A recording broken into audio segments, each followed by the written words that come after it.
Matt, we got a lot going on as far as this forecast goes. It's been a little murky, as mentioned, but you said it's clearing out, which is good. I like that. Yeah, it is good. Your weather word is respect. That's a I good think we know why we're using that one. Yeah. Show people respect. Totally agree. Yeah. I can't tell you how many face-to-face conversations I had with my exes where they told me they're just not into me. So I appreciate that rather than the I ghosting bet that thing. never happened one time. It happened a lot. I had braces, headgear, acne. Headgear. I was a nice guy, but I had Don't a you lot remember of. headgear with the braces? Yo, you had the wire, the strap. Oh, wires. Oh, yeah. Oh. Everything was going on. So It's okay. You're a fantastic human being, and it's their loss. That's right, Jay. That's what I tell my wife every single day. I said, babe, this is your gain. All right. Anyway, you're right, Betsy. We had some activity earlier today. Boy, did it come down. We were mentioning, if you joined me last night at 11, I was mentioning the precipitable water, how much moisture we can wring out of the atmosphere up above us. We have a lot of it. And this rain that came through earlier put down some real heavy downpours, 1.5 inches per hour. Some of the rates, thankfully, didn't last that long. It's now out towards areas of Pennsylvania. That's along a warm front. We're kind of settling down here across northeast Ohio. Look at the bigger picture. This is that precipitable water I was talking about. When you see these blues, that's when you can wring out just a ton of moisture in the atmosphere sitting above us.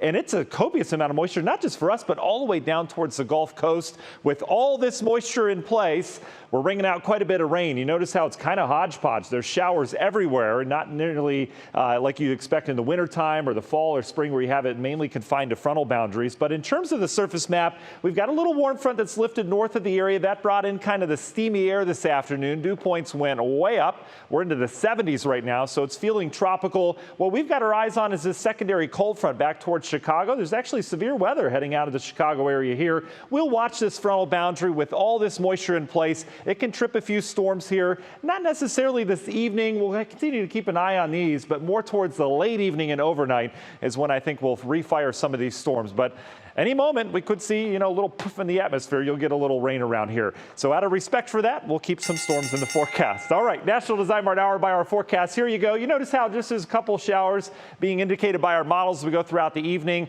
The overnight, we're going to have another murky night. We only fall back to near 70. Tomorrow, I think we get lots of sun. It's going to be hot tomorrow, up near 85 or so, but that could trigger with that secondary front coming on, maybe an isolated shower or so. Model's not too impressed with that. But over the next 5 days, look at this. Here's what the radar is likely going to look like during the day. Friday, the front heads south. Saturday, mostly sunny. Sunday, mostly sunny. Everything down to our south. And then Monday, we'll see increasing clouds as that moisture comes back. But in terms of the weekend, couldn't get better than this. The humidity going way down. Your Friday, Saturday, Sunday going to be very comfortable. Temperatures during the morning in the 60s. How about that? Maybe even upper 50s in spots Sunday morning. Union Home Mortgage 7-day forecast. We have some heat after that.